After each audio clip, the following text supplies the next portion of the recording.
content catch-up. All right. Good one. Thank you. Good one. What do you got? Bucks, this is one of those rare occasions where we have gone to the same sport. Oh, 2 weeks running. Yes. Fuck, because neither of us know anything about soccer, or the world game, as they call it. I'm going to send you this link because, as history tells us, you can't hear my screen record. So there's that. Give it a watch, and then I'll chat through it. But this one's from the Tottenham Hotspurs with Gareth Bale returning to the club. Okay. A really tremendous goal. My word, what a talent this young man is. Such pace and power. Ferocity, the accuracy is just unbelievable. Done! Fantastic goal. Gareth Bale!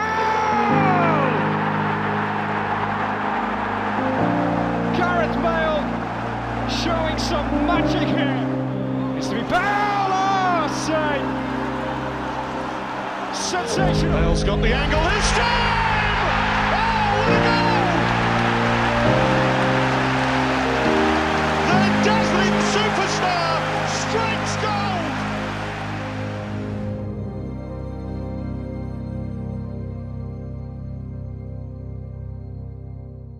Yeah, I think that very slick, very simple in a sense, but sort of without knowing the background, makes you ask a few questions about what his link is to the club.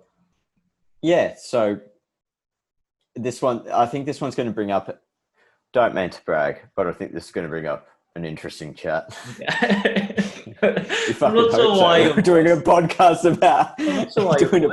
about content. I'm I'm just trying to add some dimension to the different voices that we have in the show. Like last week when you were told you were the egg of the week and you went, what?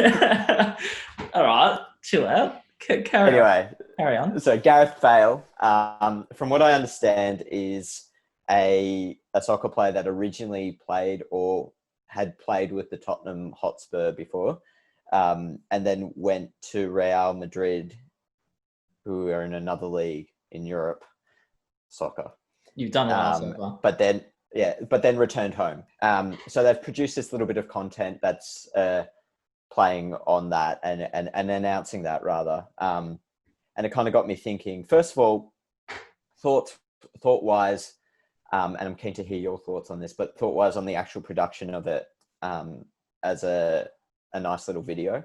Yeah, very, very professional looking, very slick. Yeah, it's not the most amazing thing you've ever seen, but I think it does the job. And it probably ties into what we were talking about before, like didn't need to be this huge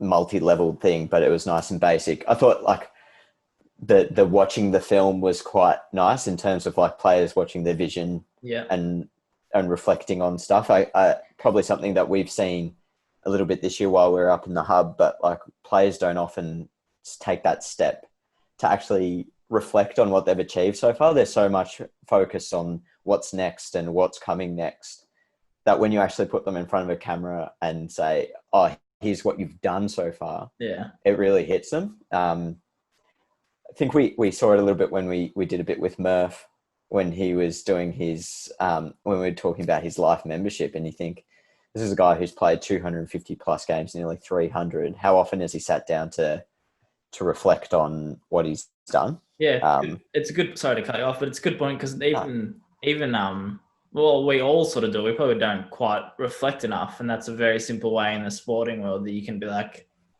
check this out. This is what you've done. Yeah, and I think it's almost nice that like, I don't think players often, and maybe I could be wrong, I'm not speaking for players, but they don't realise how much they mean to a certain club or a fan base. Absolutely. And these videos always bring that realisation up, even if you read through some of the commentary following Gareth Bale's return. It's always like this, one way I saw it described was the North London hero returning home. And that's a pretty big point within all that. This got me thinking anyway, besides all this, nice bit of content. Was there a point? there is a fucking point. What are the best return to club bits of content that you have ever seen, or best like athletes returning to their club. Ever heard of a heads up, Jules? No, I know that's the whole aim of our podcast, actually, to put us sort of on the spot. But yeah, geez, you put me on the spot. Because I think I've got one off the top of my head that if you don't think of, our discussion earlier in this podcast is going to come right back in your face. My mind straight away went to LeBron returning home, obviously, but I can't. Thank you. Yeah, I can't. That's the one. I can't quite put my head around what they produced, except I think one I did see was from this incredible YouTube page called Brotherhood Studios. They did a few. Oh fuck! Here we go. Beyond that, no. I can't remember what the Cavs did. What did the Cavs? I think they did the one with the powder, like the talcum powder on the but like how he throws it up, as in just like a social media quick click, or did they? Yeah, and then they put the big poster of him up either on their home court or just outside it, saying "The King is home." Oh, okay, yeah. No, I want to go back and we'll go back and look for something. Watch that. I want to refresh my memory what they actually did. Yeah. The other one I thought of that you might have brought up was Dwayne Wade going back to Miami. Yeah. I can't remember what they did, but I know they did something. And this is a chance for us to be self-indulgent because earlier this year we had Eddie Betts coming back to Carlton. Yeah. And I just think it's such a cool opportunity because everyone's always pretty happy when a hero returns to their club, or like in the situation with Gareth Bale, like someone that you've loved that didn't leave on bad terms is coming back as almost like a savior. I think you get to produce some really cool content around it. I think I'd put that up there with the best situation to produce content in. Yeah, absolutely. That's probably a good discussion point as well. Like off the top of their heads, what are others? I reckon there's something about the word home that if you bring someone home, I don't know, you sort of get a nice warm feeling and you're like, we're going to do something good for this. Yeah. Oh, well, again, if you say like other situations, it's always fun to produce content for re-signings and signings of people that they want to see. Yeah.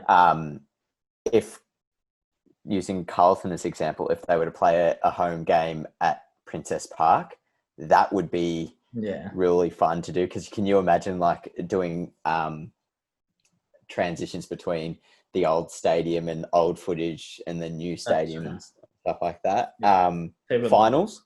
Yeah. Finals would always be a fun one.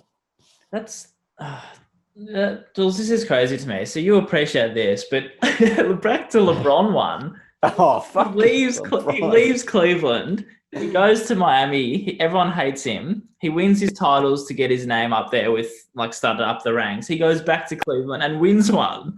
It's the best story I've ever seen. Why did he leave Cleveland in the first place? Because he couldn't win. Yeah, but it's still... LeBron is always chasing the win. Always chasing the win. But if you want to be the best ever, that's what you've got to do. No, I disagree. That's fine. But Larry Bird only played for Celtics, didn't he? Yeah, but I mean, I didn't follow it back then. I see the argument. Secondary discussion off this. And this one doesn't require any heads up. But what's one homecoming you would love to see or would have loved to see and produce content for?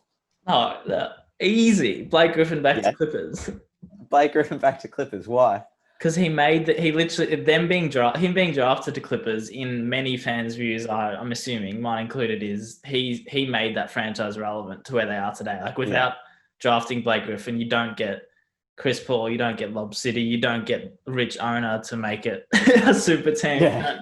You don't get anything. He made it relevant, and then they just shift him off to rot in Detroit. And if he came back, you'd be like, all right, like there'd be so much stuff you could produce for it.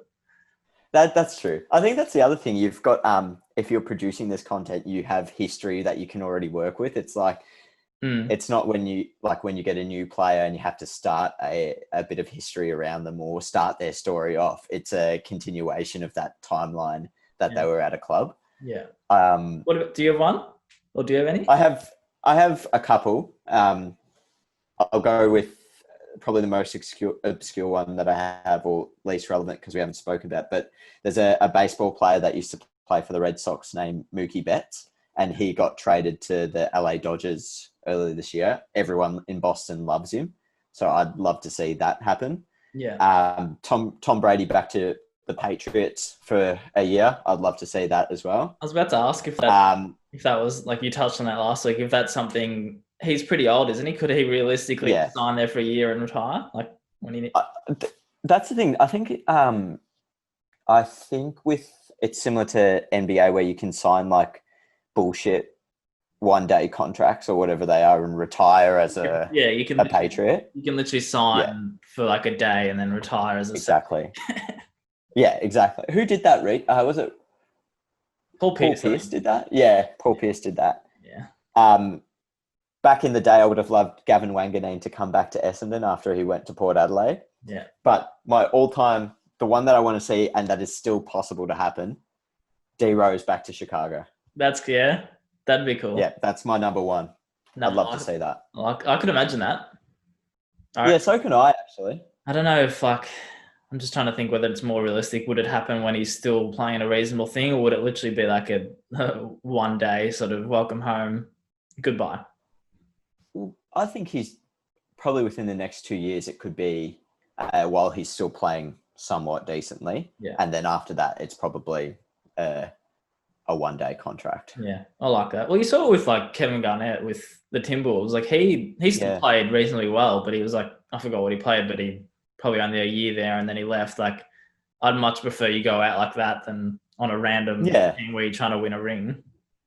Exactly. I think it's more of a story, and it goes more towards like building culture around a club rather than just, absolutely chasing flags.